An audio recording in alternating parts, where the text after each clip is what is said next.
when Joe Rogan posts a picture of elk meat, just go see who likes it. Joe Rogan's eating them immediately. Oh, and then you're seeing all the comics that like his post. Yeah, this other thing about Elon. Elon's going to steal everybody's money. He has $400 billion.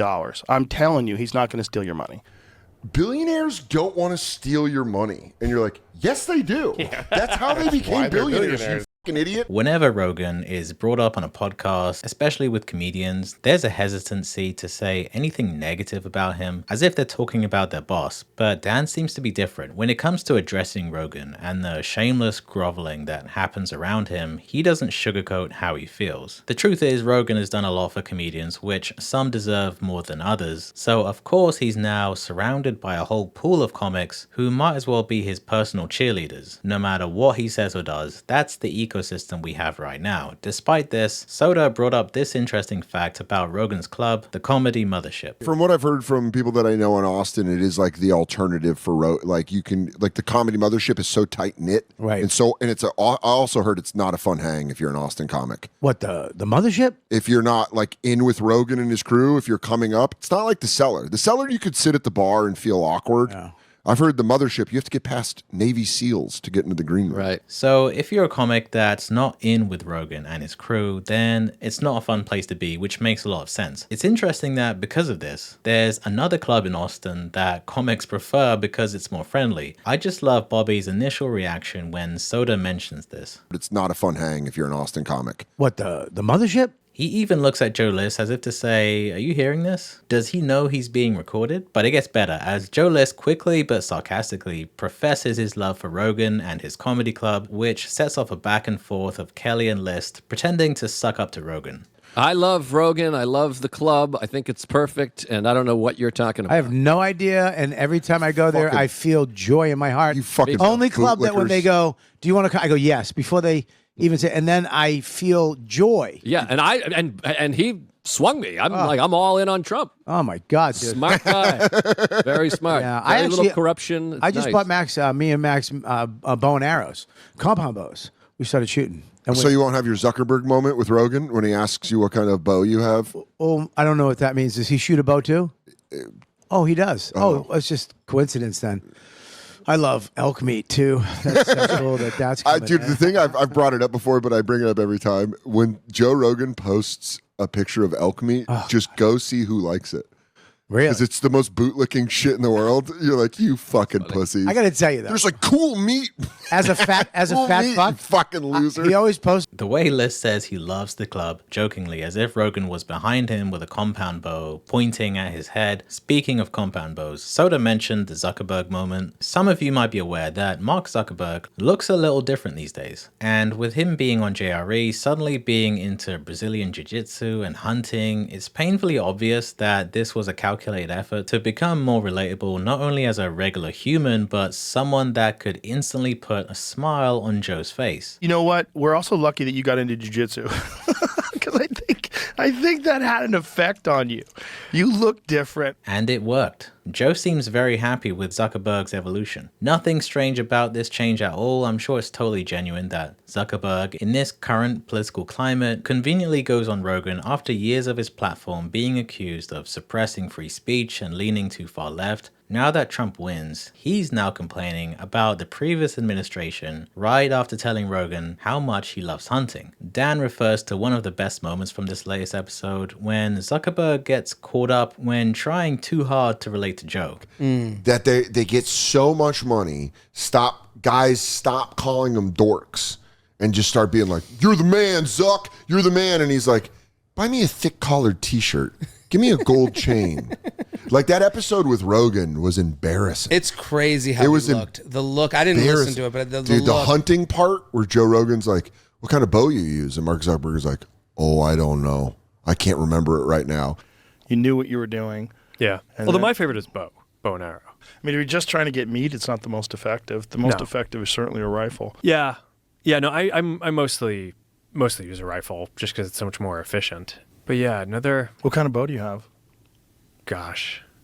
I didn't get to do it this season, but... And Rogan goes, what kind of bow you use? And Zuckerberg goes, oh, One of those like Bose people use. You're like, dude, you tried to pivot too hard to the bro. With an arrow. First he says bows are his favorite, but then Joe says, it's not the most effective at hunting, which prompts Zuckerberg to switch and say, I actually prefer using a rifle. It's more efficient. He's adapting to Joe in real time. Probably kicking himself that he didn't say rifle at first. Soder was right. This was really embarrassing for Zuckerberg, but also for Joe, since it just proves that if you want your chat with Joe to go well, just talk about hunting and jiu-jitsu. Here's another shot at the Rogan ass kissing. This one's a little more playful, but has the same theme as before. Dan and Nick Mullen are joking around about hunting dinosaurs, as you do, and since they mentioned hunting, of course they had to include Rogan. Joe Rogan's eating them immediately. Oh, and then you're seeing all the comics that like his post? Yeah, I've been eating T-Rex. He dies of some weird parasite from 10 million years ago.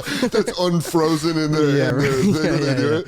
They go like, yeah, you shouldn't have brought that back. Yeah, his eye falls out. He's turning purple. He goes, dude, I'm going to tell you, it's powerful meat. Yeah. It's powerful meat. And then you see like 50 comics that don't eat meat liking the post. Drinking Triceratops cum. He goes, I'm telling you right now, a glass of tri-cum with some eggs and some peppers on it.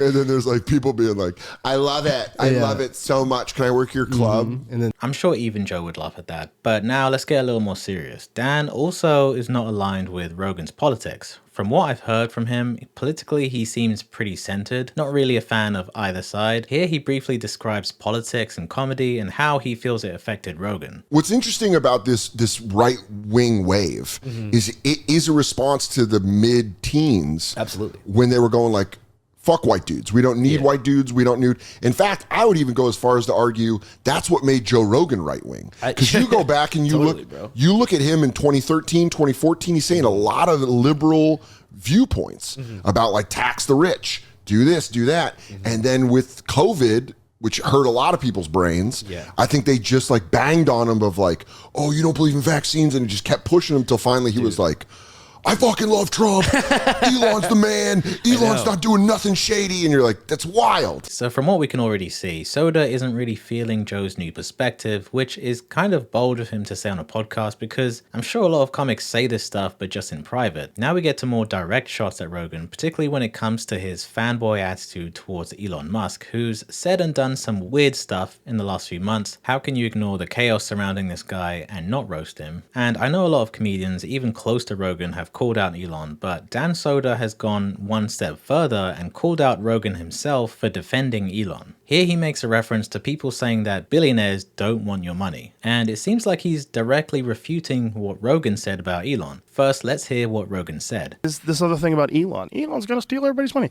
He has $400 billion. I'm telling you, he's not going to steal your money. I'm telling you, that's not what he's doing.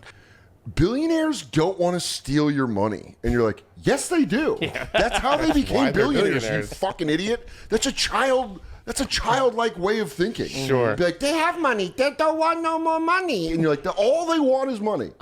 Brady, though, I mean, the greatest, I think it's proof of higher existence. I love the end of that when Kevin Ryan just doesn't want any of the smoke. He did not want to join in with that, which pushes Dan to switch the conversation back to the previous subject. Although I'm sure Dan still overall likes and respects Joe Rogan. He's at least not afraid to publicly disagree with him and even call out points that he's made. It could be that he and others are getting a little tired of Rogan being this, untouchable figure in comedy that you can't criticize. Even Joe List, who, as we saw, doesn't align with Joe politically, which is fine. I don't think Joe cares that comics have different opinions to him, but Joe List has even hinted that he's not a fan of the way Rogan has done some of his recent interviews. Well, that's why people are like, oh, Rogan has this guy on. I'm like, let's listen to this fucking bad guy. Right. Let's get some info out of him.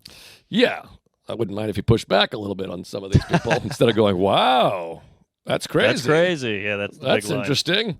But anyways, this is a pretty common critique of Joe, that he'll have someone on his podcast that could say something that's inaccurate or flat out false, and he could easily debunk it right there and then, but instead he'll just nod along. I've heard the comedy scene is like high school with people talking shit about each other. I'm sure a lot of comics have strong opinions about Rogan, but would never want to show it because they're scared. But Dan, at least, seems like he wants to be authentic and let let his fans know how he really feels, which is why he finds the people sucking up to Rogan to be so unbearable. And of course there are comedians who actively call out the brown-nosing of Rogan, like Jesselnick or Mark Maron. Like I've been making fun of you guys For moving there? Yeah. Oh, yeah.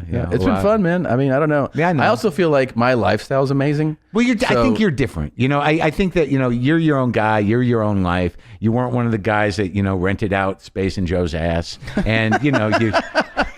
Dan Soder is in a slightly different position to these guys. He would have no problem getting into the green room at the mothership. I would say he's in the Rogan sphere, just maybe more on the outskirts, which makes it interesting that he's willing to call out this stuff so freely. Let me know what you guys think. If you enjoyed this, hit the like and subscribe for more content, and I'll catch you guys later.